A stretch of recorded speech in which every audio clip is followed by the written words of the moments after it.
Hi gang, I'm back with another video for you today and I've got a special guest here.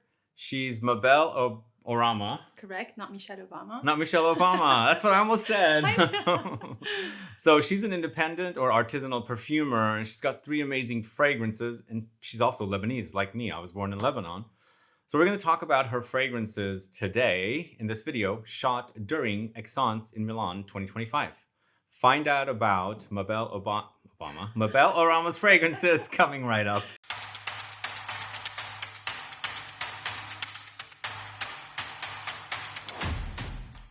Thanks so much for tuning in. It's Sebastian.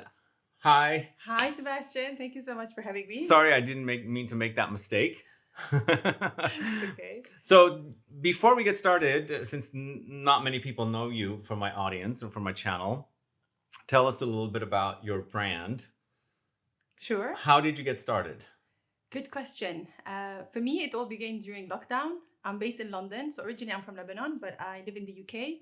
And lockdown was really strict for us. So we couldn't do much. And I was on maternity leave with my kids. I needed something to do. And for some reason, I decided to get a perfumery kit to smell more things. I didn't know I was going to go down that rabbit and become a perfumer and have my own brand 5 years later. That's amazing, huh? Exactly, yes. So you got a perfumery kit. So is it like scents of different things and you Correct. can mix them and blend them? Correct. So initially, I just wanted to smell things, but I couldn't find a smell training course. The only way you could learn about scent, about raw material, was through perfumery. So that got me really interested. And then the more I was smelling, so I ended up doing a perfumery course, one after the other. And for me, the fascination was how impactful scent can be on our mood. I mean, it was a difficult time for many of us during lockdown, being away from family, not being able to do anything. So for me, scent was so kind of it was transporting me to places I didn't know you could go to. Totally. So I wanted to do more with it and share this with others. Yeah. One of my favorite things to do is buy fragrances on trips because you remember the trip.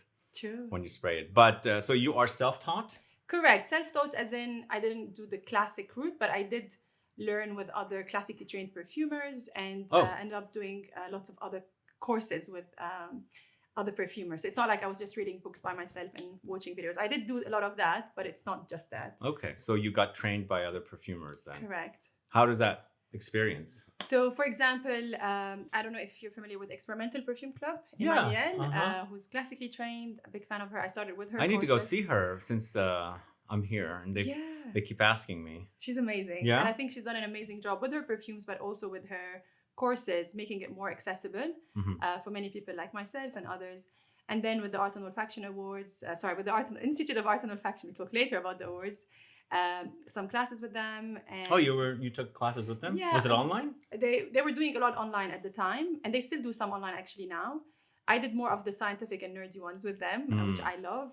And also with Sarah McCartney, she does lots of classes. Her name keeps coming up with indie perfumers. She's amazing. Yeah. Okay, so then I met you during the Art and Olfaction Awards ceremony. Yes, in 2023. Correct. Yes. So you had only one fragrance at the time. That's true. Lunar Dust? Yes, that's your first fragrance. Well, yes, that's true. Let's show them the fragrance and let's talk about this. That's Lunar Dust. So this is my very first entry to your brand, and it's completely musky and molecular, right? Correct. Yeah. Very good memory. So then how, as a perfumer that's training themselves and being trained by, independent perfumers, how does somebody teach themselves synthetic notes, molecular notes? It's, I think, very similar to how you learn with naturals. When I first started, I thought that naturals are the good guys and synthetics are the bad guys. That's what most people think. True. And I had the same mistake. I thought I'm only going to do naturals. I just want the best of the best in my perfumes. But when you start training, you have to smell both and you have to compare them. And the beauty of synthetics is that there are notes we've never smelled in nature because obviously they don't come from nature. Well, this is what I was going to say, because natural notes, you can go smell them in nature. So how did you discover synthetic notes or molecular notes, and where did you get the ingredients to learn about them? It is part of the training. So the training is what changed my mind. I understood that quality does not mean synthetic or natural. Quality is quality with your evaluation. In natural, you can get a very high quality natural rose material, or you can get a very bad quality, cheap rose material. You can get kind of rose kind of bases, and always not that a base is bad, but there are different variety of qualities, but it doesn't mean every natural is good and safe and every synthetic is bad. Actually, in most cases, many naturals are the allergens, and we have to restrict them for that reason. So Makes sense. The synthetics were part of the training. When you train in perfumery, you have to smell both. So the very first kit, the very first course you do, you have to smell both and be able to compare them.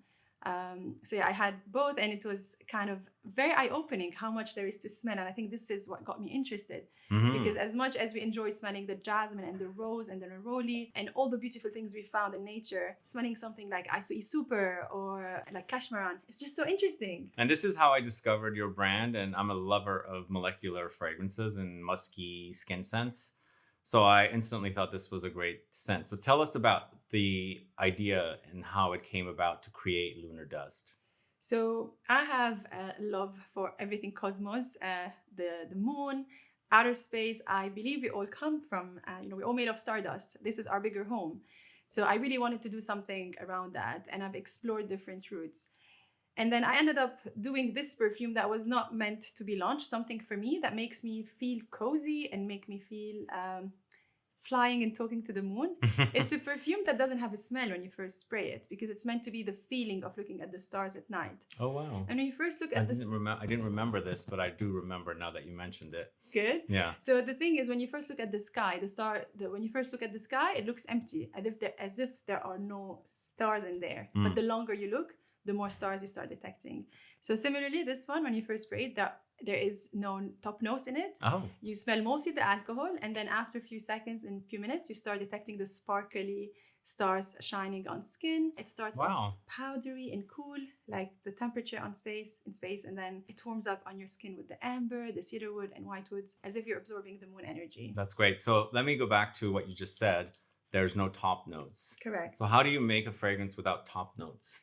You just don't choose a material that is classified as a top note. So when we have our material, we know that certain material act as a top note. So this tends to be typically lots of the citruses, some of the florals, but things like bergamot.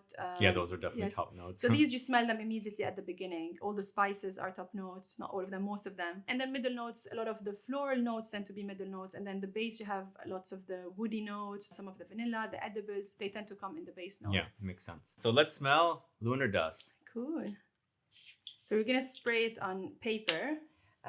If you are trying it at home, I do recommend a skin test, because it really develops nicely with the warmth of the I can skin. smell this. It's totally molecular. It's woody, it's fluffy, it's ambery, it's musky, but very close. It's like you're floating in space. Do you get the powderiness of the surface of the moon? There's definitely powder here. Yeah, it's creating a powdery effect. Almost like iris. Yes. Interestingly, so there is no iris, but I put it as a note because that's the closest thing to the material I'm using, which is Lily Fleur.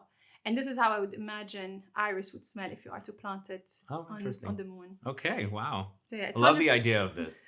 Thank This you. is definitely great. And it's a bestseller of yours, right? Yes, Lunar Dust, our first and bestseller. And it was an honorable mention at the Art on Olfaction Awards. That's awesome. Congrats. And I was there when you got that. Yeah. Yes, thank you.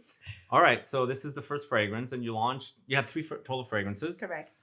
So let's talk about the second one. So the second one is called Forbidden Bloom. It's inspired by my Lebanese heritage and Phoenician heritage.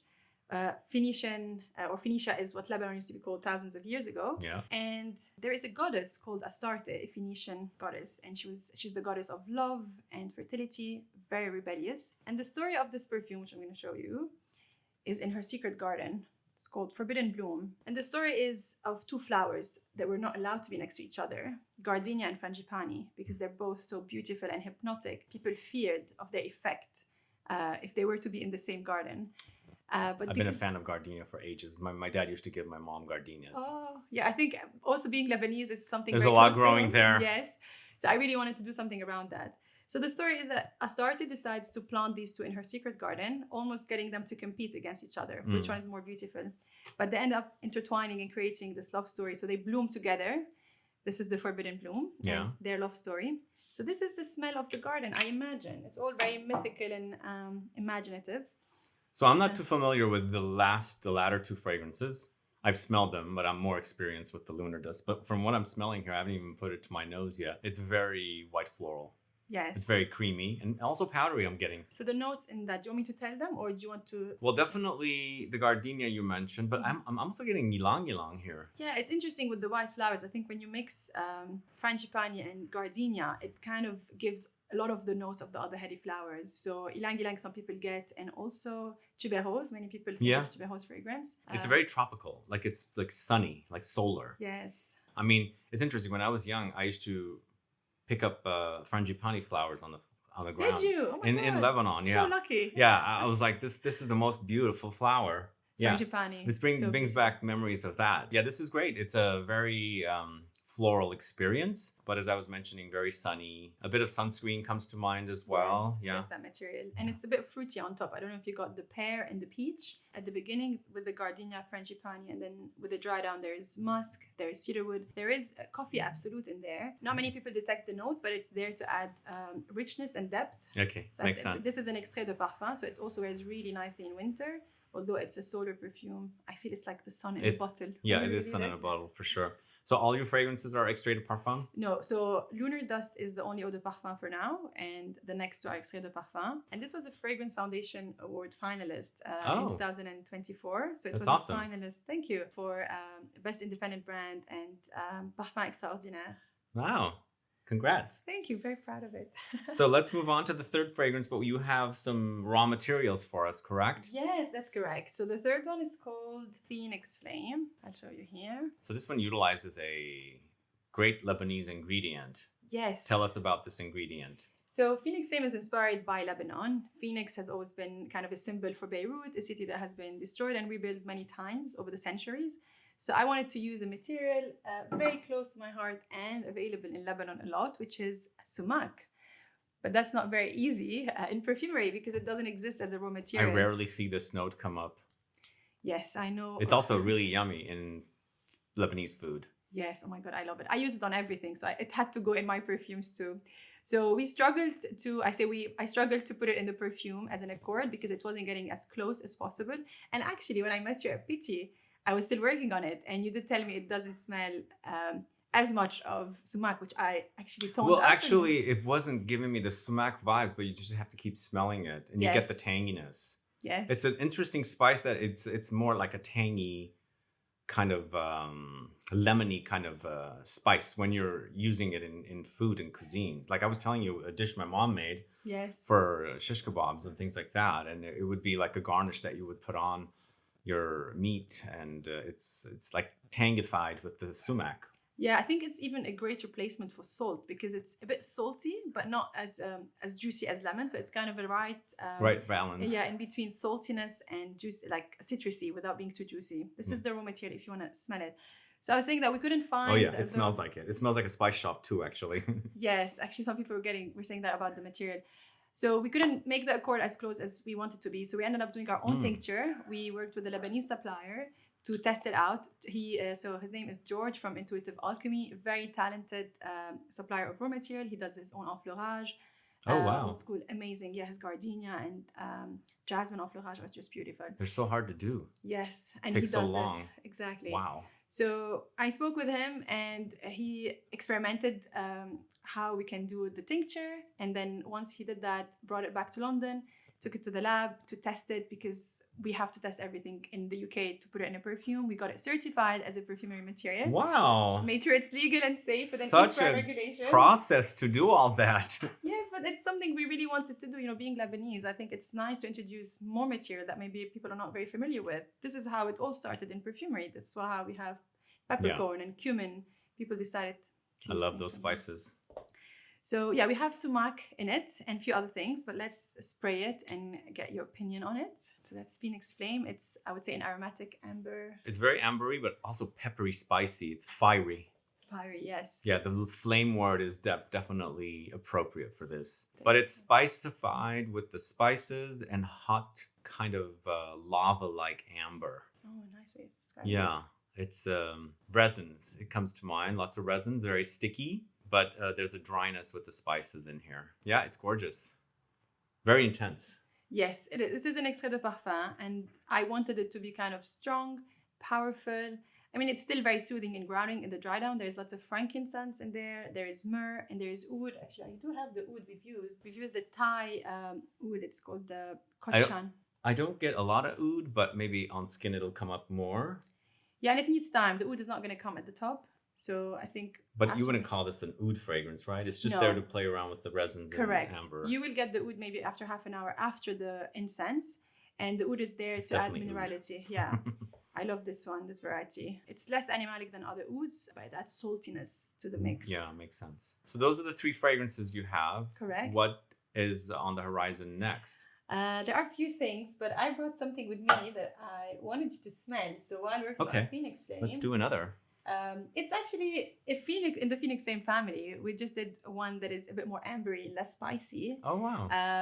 I want to get your opinion because I don't know if you're going to launch this one. So it's like a limited edition? Possibly. Based on what you say.